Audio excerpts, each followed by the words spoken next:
Hi everybody, welcome back to my channel. I know it's been a minute. I kind of forget that I have a YouTube channel now and I need to start posting on there, and I will.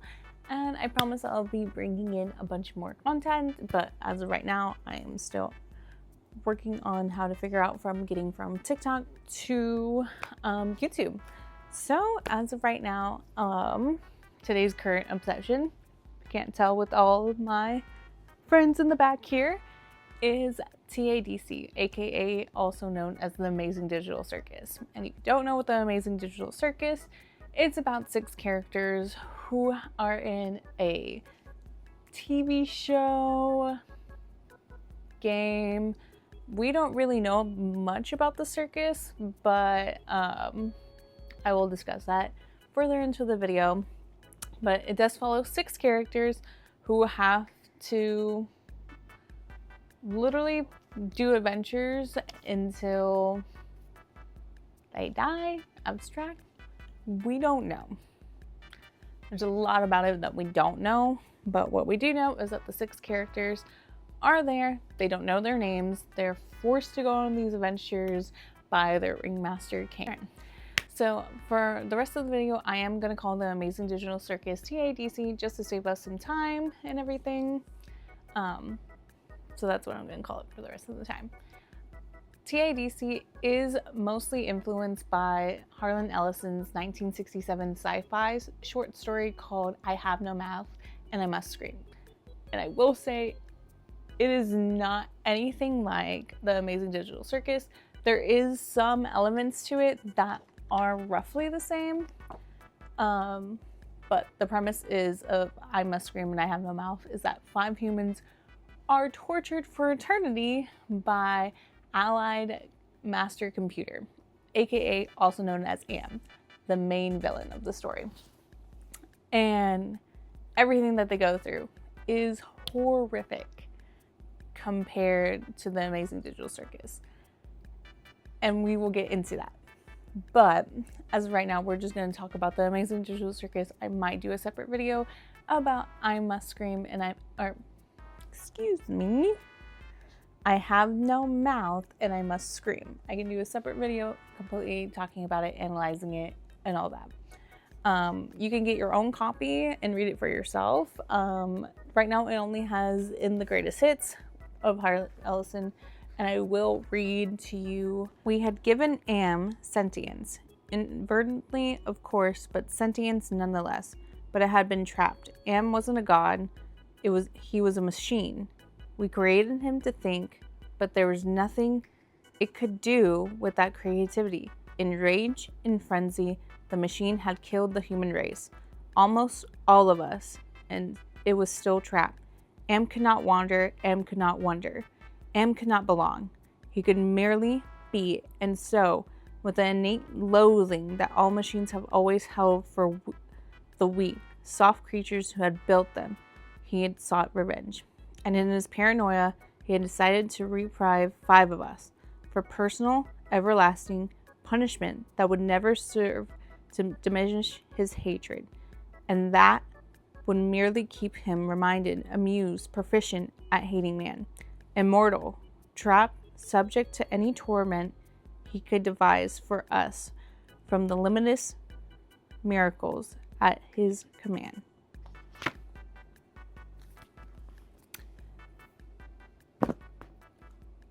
Very scary stuff and very psychological torment for them and physical.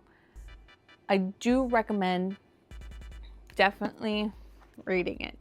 It's definitely a good read, but I will say it is a psychological horror that will stick with you. That's all I'm going to say about that. But as of right now, that is all about I Have No Mouth and I Must. So let's do a recap about episode 1 through episode 8 that we have so far. Episode 1, we first get to meet Pawnee and the rest of the gang. We have Pomni, we have Jax, we have Rabatha, we have Kinger, we have Gangle and Zubul, and Bubble and King. Pomni at this point is the main protagonist. She doesn't know what's going on, and they explain to her there's no escape.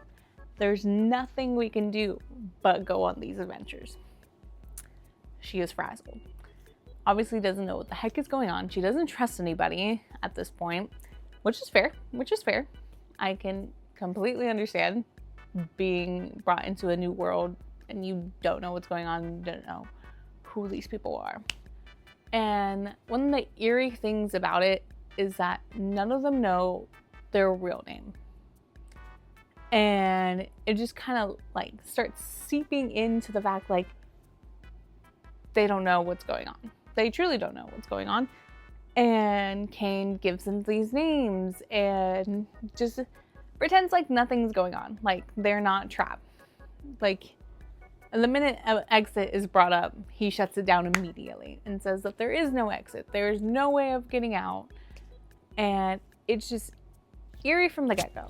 Episode 2, I believe this is the episode where they are going on a mission and they're going to a candy land. And at some point, Pomni interacts with one of the NPCs, which is a non-playable character. And the NPC somehow seeps into the map and sees himself and completely breaks his reality, knowing that he is merely there as an obstacle. He's just merely there for just the pleasure of these players. Which brings everybody back to the fact like they are all trapped. He doesn't know that he's not actually real. And Pomni somehow gets trapped with him, explains to him, you're not necessarily real? We're just kind of left in the dark here about like what the conversation necessarily was, what like, and all that. Like, I'm not necessarily left in the dark, but there could have been more that could have happened. And spoilers if you haven't seen the show. She decides to bring him back to the circus. And when she does, Kane snaps his fingers and there's no more of that NPC, also known Gummy Goo. May you rest in peace. And it just brings back the reality that this is all fake. All of it's fake. But yet it's so real because these are real people living out this and getting attached to NPCs and stuff like that. So it just kind of opens your whirlwind about that and you're just kind of like, whoa. But that's fine. It's okay. It's gonna get better, right? Right? It's gonna get better. Right? Now, episode 3, the horror element. This is where the horror kind of picks up when they all go to an adventure at the horror mansion. I forget what it's called, but it's in my brain. I know what it is. It's probably gonna pop up in my brain later in this video. But they go on another adventure where Zubul, the character who doesn't really like to get involved with any of the adventures at all, it was made for them. But they ultimately decide not to go. And then the rest of the gang goes. And then Pomni and Kinger get separated from the gang and goes to a super scary part of the adventure that was made for Zubul. And the rest of them go to have a dandy little adventure and talk with the mistress of the haunted mansion. It's all cute and fun and games. But I believe this is where the plot starts getting a little bit more theories than anything, because at some point in the story, we get told that Kinger is a computer scientist and that he has been studying all of this for the past 7 years. And it really starts opening up the lore. But as he's talking, I think in his brain, he just suddenly doesn't realize that Pomni does not work with him. She does not know what any of this means. And it's just mind-boggling. But at this point, Pomni realizes that Kinger only becomes lucid and becomes somewhat normal in the dark. Because the rest of the time, he's a crazy guy. He doesn't know what's going on. He's just having a grand time. But in this sequence, we do get a little bit more of the lore of the Amazing Digital Circus through Kinger. And I'll get into theories about that later in this video. But it's just the pivotal moment of bringing the lore all together for the Amazing Digital Circus. It's starting to pick up. This is the pick up point. That's what I believe. Episode 4. Episode 4 is mostly based around Gangle. And Gangle decides to have a adventure where they're all playing in a fast food restaurant. Jax does not like it at all, which is fine. And then this is the first adventure that we see Zooble in. And Zooble does say they don't want to be a wage slave, but ultimately they go. And Kinger is the only one who has opted out for a different adventure from the rest of the gang. So at this point, we're getting to know the characters a little bit more.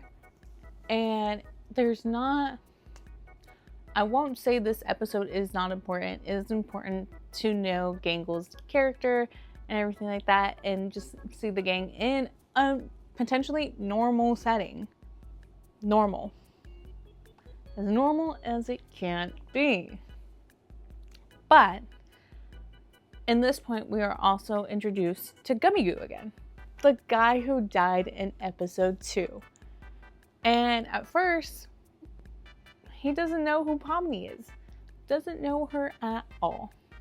But there is in one specific frame that it seems like he does remember who she is, but he is too afraid.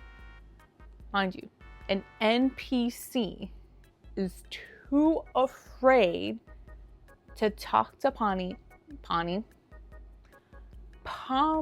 too afraid to talk to Pomni. But why? Why is he too afraid? Is it because Kane's gonna do something to him? Or like, does he actually remember who she is? We don't know. We don't know. There's a specific frame where he is like suddenly remembers.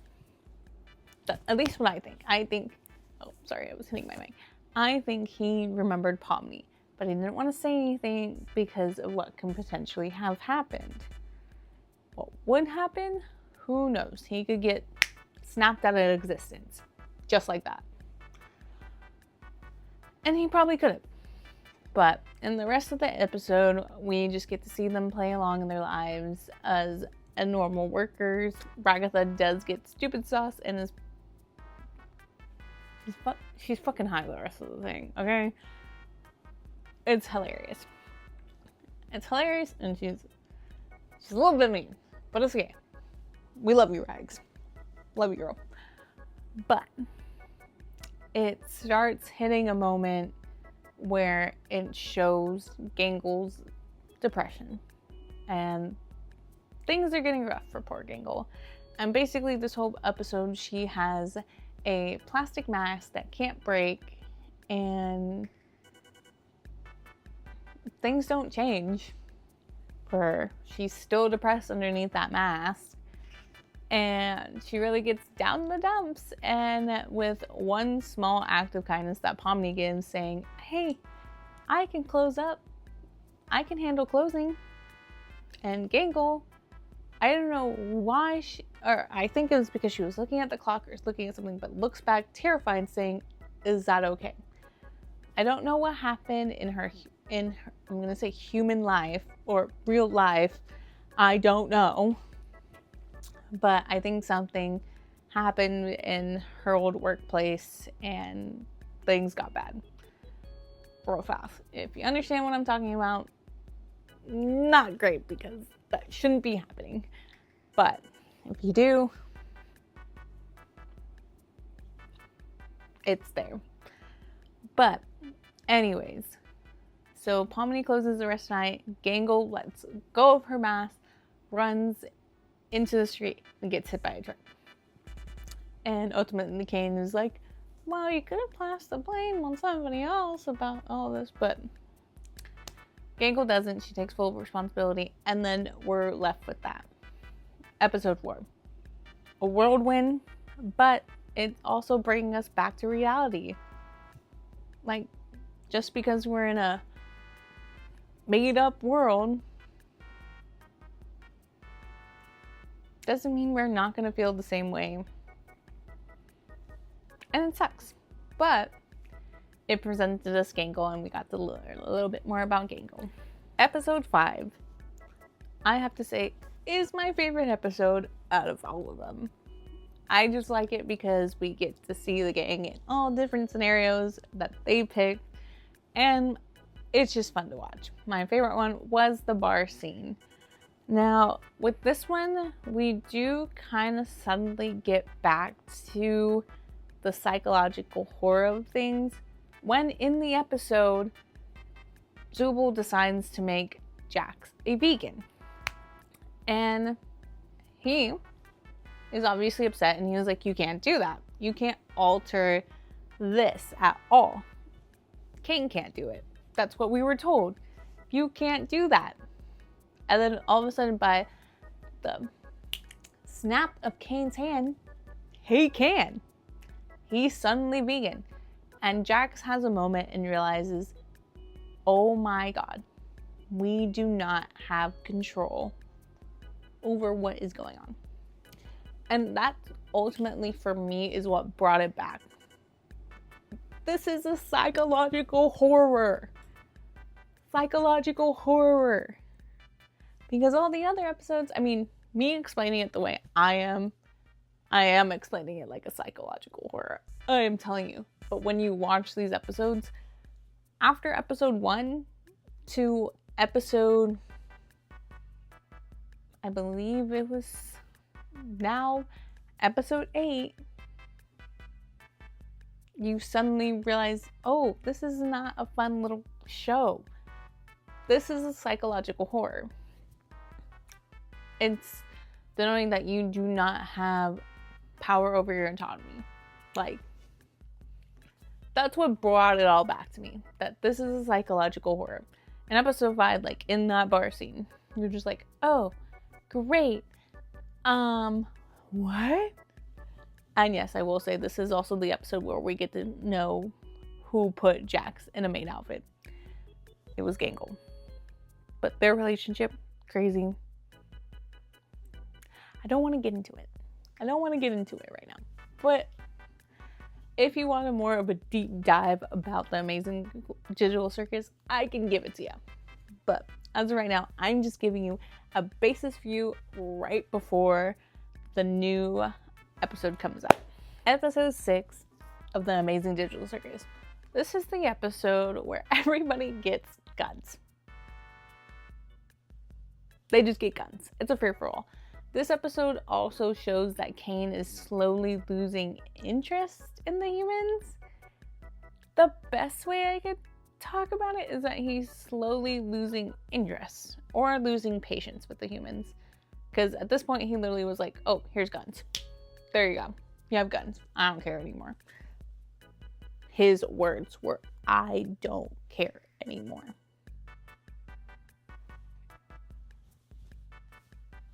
I don't know.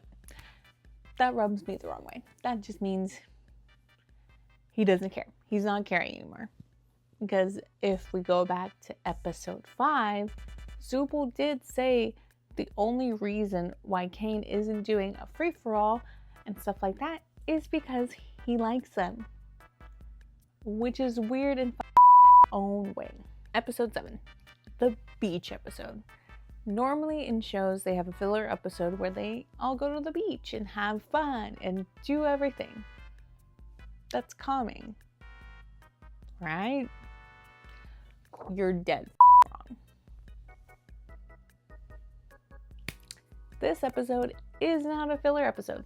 This is probably the pivotal moment for the show. This is where we're suddenly brought back into the fact that this is a psychological horror. Psychological horror. Crazy. Right? But this is the episode where we are suddenly thrusted back into the psychological horror genre. It's not fun and games anymore. It's time to realize that our reality is not that great. But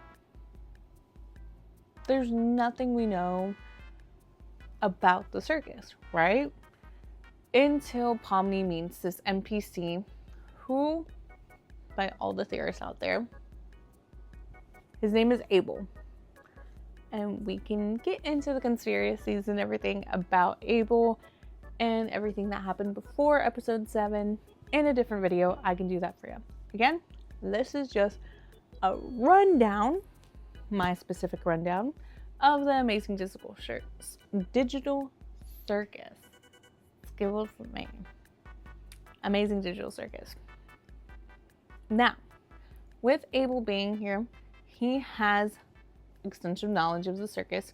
He knows that Kinger is a part of the circus, in the sense like he is one of the creators. My theory was right, by the way, that he helped create the Amazing Digital Circus, but we're not going to. There's something about Abel that everybody can't put their nose on, except for Jax. Jax says that he's a double agent. Spoiler alert, he is, but we're getting to that. And he is trying to help them escape, initially telling them that there is a big old computer behind Kane's office that can end all of this. And of course they're going to do everything to escape to get back to their lives, right?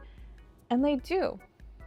But things are getting a little bit too easy. The best way I can say.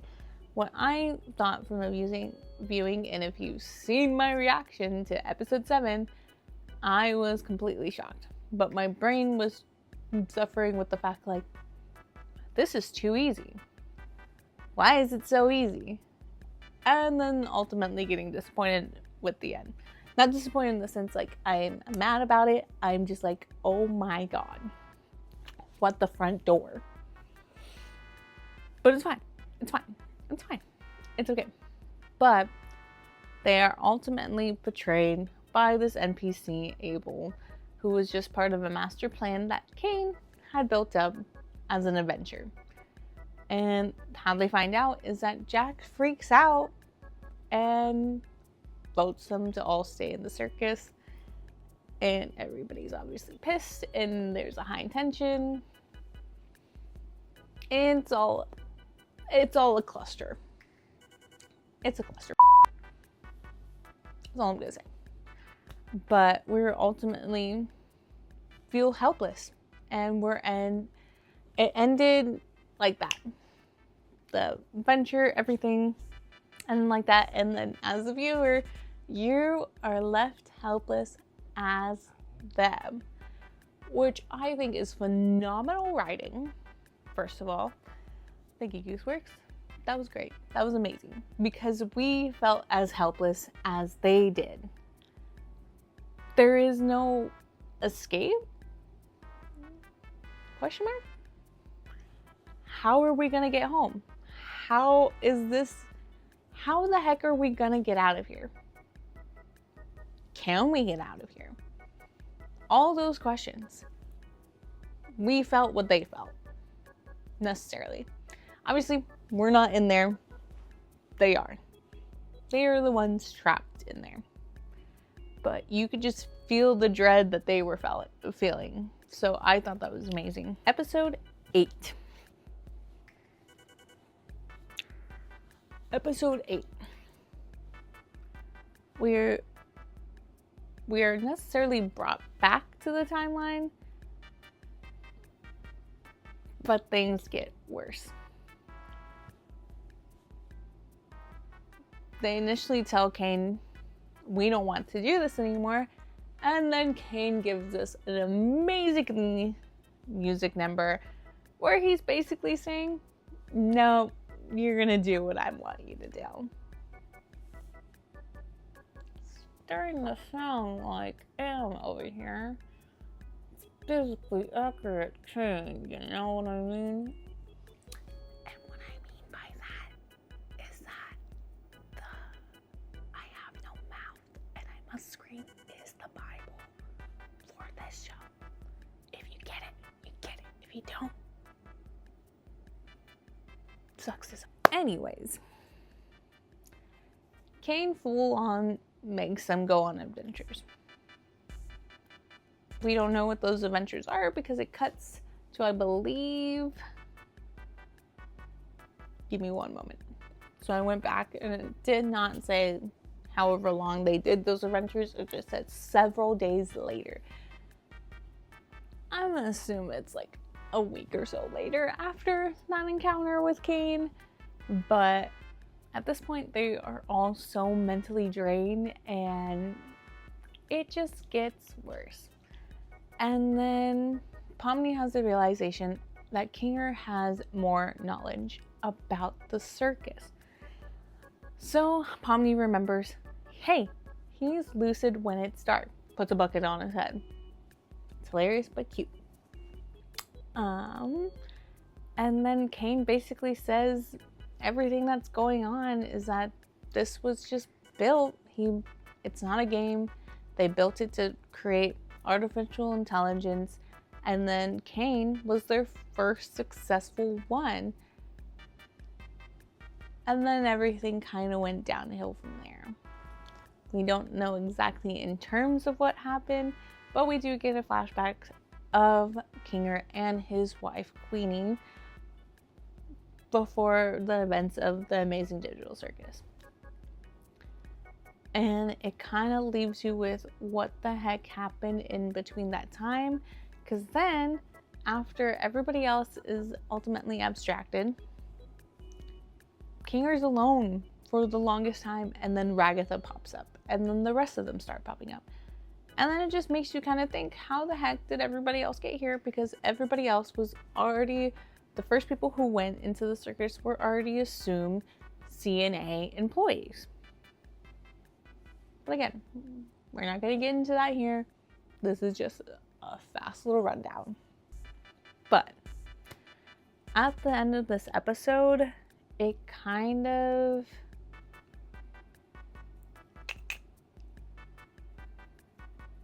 got rid of Cain? Kinger killed Cain? By accident? We get to see it. It was by accident. Some people were like, no, he did it on purpose. No, it was by accident. At least that's what I'm gonna think, but he did it by accident. It was accident. Okay? He didn't mean it. He didn't mean to do it. But it kind of left a lot interpretation of what episode 9 is gonna be. I mean, they got rid of the big bad thing that's in their way. So I guess what I'm kind of expecting for episode 9 is the realization that they're not gonna leave. They're stuck in a broken circus and there's no way to get out. Ultimately, I think that's what the ending is gonna be for episode 9, is that now they're coming to terms with the fact that they can't leave. They're stuck. There's nothing to do about leaving. And I think they rebuild their lives with each other in the circus, but it also leaves everything else to interpretation.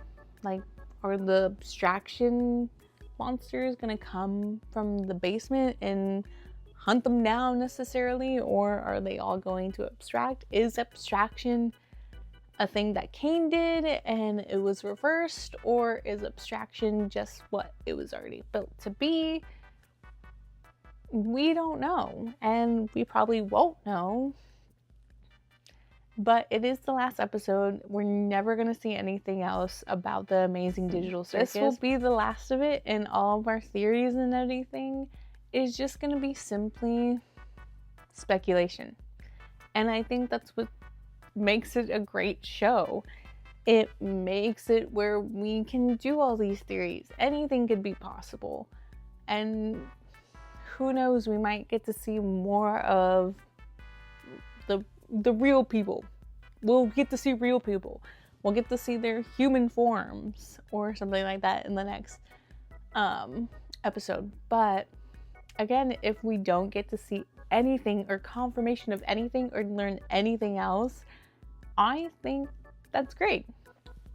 It'll leave us to interpret it all, and potentially it could be picked up again, but I I'm definitely like, if it's this perfect, I say leave it and let everybody else kind of just make it their own. So I do want to get into a little bit of the fan theories that I did find on the internet. I'm gonna read from my little iPad right here. All right, so I do have a theory here. Hopefully I can get it popped up right here so that way you guys can read along what I'm reading to. If not, I will read and leave a link.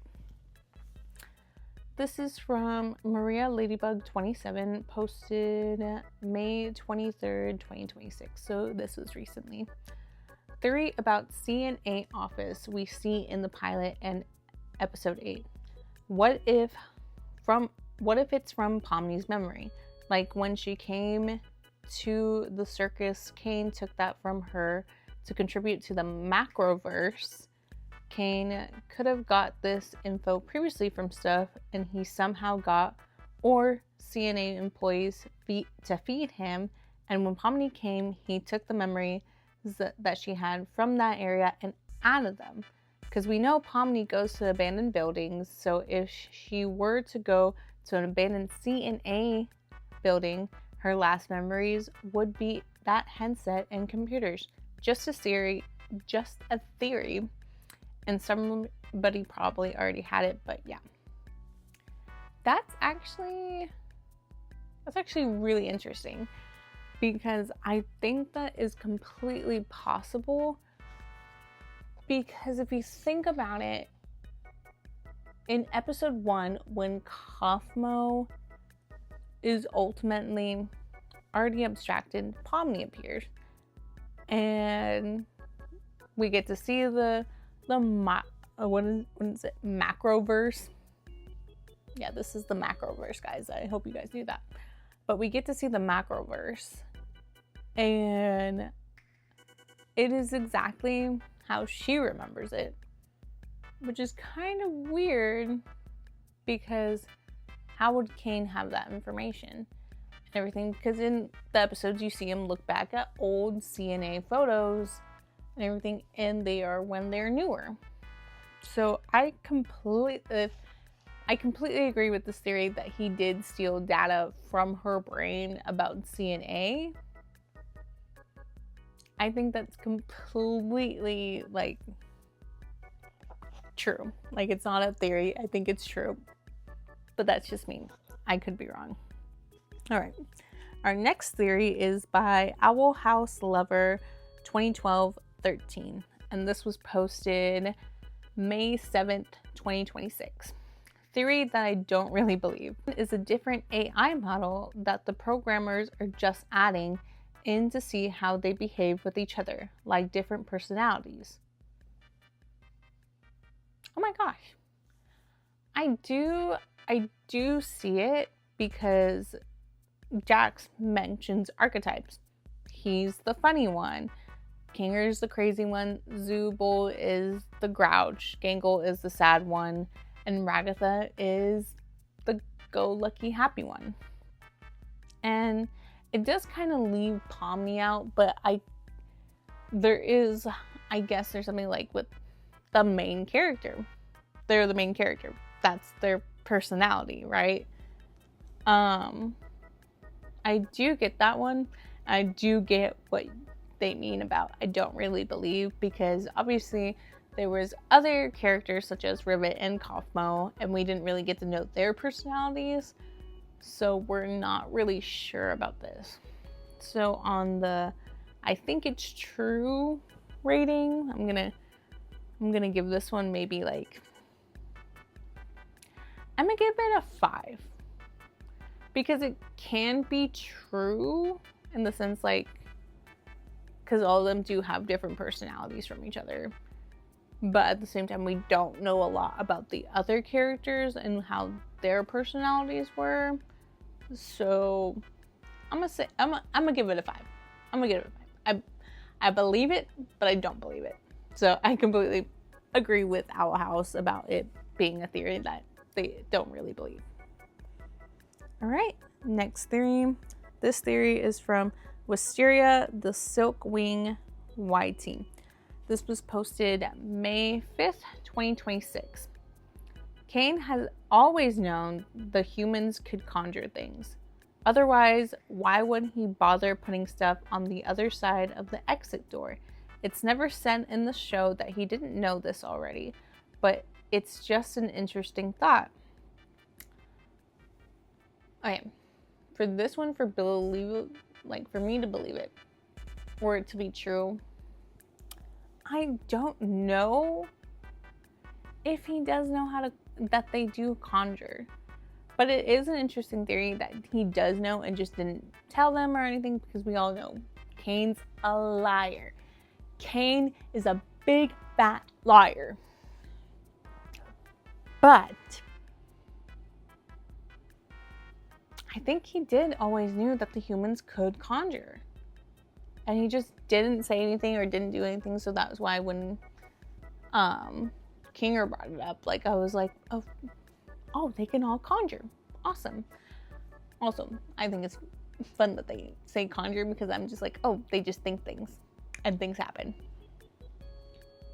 But I guess that's conjuring. But okay, I'll take it. Okay, next theory. Oh, I didn't rate that one. I think I'll rate it a 9. I'll rate it a 9 because I think that's completely possible that he did know and just lied to them about their abilities to do stuff in the circus. All right. Next theory. This is from Aussie 3009. This was posted May 4th, 2026. I've got a theory is the title. Everyone is AI. False human past life memories were inserted to everyone's mind by Cain just so he could screw around with everyone so they can suffer more. I see the inspo coming in. The only humans in the show are the 2 fish. They've been there for so long that they completely gone insane and are just spouting random one-liners like, "You're gonna try harder than that. Dude, you ruined it." And "Oh my god, I'm going to be sick. Oh my god." These fish are obviously the best characters of the show. They 100% should have been the main protagonists. We stand Zach Hadelfish. I love this. The first half is a theory. The second half is just gushing over Zach Hadel. All right, so I do unbelievable, like me to believe it and for it to be true. I do agree with the fact that maybe this, like, their minds were just, that it's just their minds. Like, their real bodies are out in the world actually doing stuff, and this is just a part of their brain or something that's in the game. And it sounds even more messed up than it just being them. But it's not all of them. And past life memories, that's interesting because, yeah, all they would have is their old lives. But the thing is, like, they don't remember their real names, and I'm just like, when is that gonna be into play, huh? When are we gonna know their real names? I mean, there's always something about there's already apparently leaks and stuff about their real names, but I will not believe it until it's true, okay? But again, I do love the speculations with everything, so I will agree that Kinger's name is Grant, though. His name is Grant, but he'll always be Kinger. But on this, I do rate it a 7. I do believe that it's just like memories, or it's just a different part of their, like, mind or something. It's just like, I do believe that it is their minds in the game, and that their bodies and another part of their brain is still, like, working and functioning and stuff like that. So that's what I believe in, at least. Enough of the theory. I do believe that wraps up this video. If you want me to get more into a deep dive about each specific episode, please let me know. I will do it. Again, I just kind of browsed through everything kind of really fast, but if you do want me to do a deep dive on every single episode, I just might. And you don't even have to ask me. I think I just might do that because I keep talking about it and I'm like, I gotta. But one thing I will say is that I expect episode 9 not to necessarily be closure, if that makes sense. I expect it to kind of rattle our brains a little bit more and give us that more psychological feeling, that because this is what it is. It's a psychological horror show. So that I truly don't know what I'm gonna expect. I watched the trailer. There was a scene of Ribbit, so I'm just like, I don't know what I'm gonna expect. I just think there's gonna be a lot of emotions and a lot of feelings and just all of it. All of it's gonna come at us. And I'm mentally preparing myself because as of today, I believe we only have 6 days left until I get to see it in theaters, until everybody else gets to see it in theaters. Now with that, I will say, as the TADC community, let's not spoil it for the people who cannot make it out to theaters. Let's just not do it. As a community, let's not spoil anything. Let's just not. What I'm gonna do is I'm gonna make a video before I see it and then a video after. But I'm not gonna say anything about it. I'm just gonna do that. But as a community, I believe we can all just not say anything until it eventually comes out on YouTube. And let's just be courteous to our other fellow TADC members and TADC community that can't go to the theaters. Let's be nice. To end the video, I just wanted to thank Goosework for this amazing story. I know I'm a little bit behind.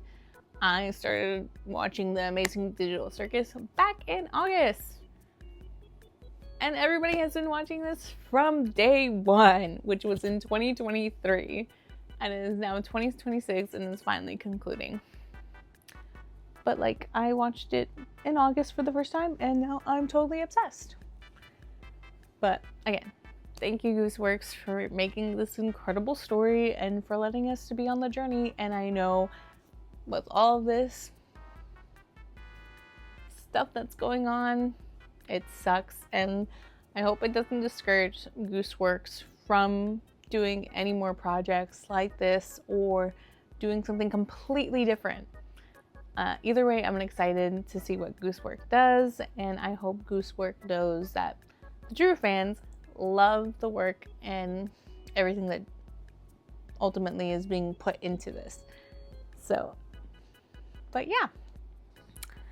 But again, thanks for everybody for watching this video. Drop any theories in the comments that you think are crazy or just completely random. Like, anything at all. I will read them and potentially post them in another video about fan theories. Again, I have a lot of projects I want to do. I just need to put myself to it. But anyways, thanks guys!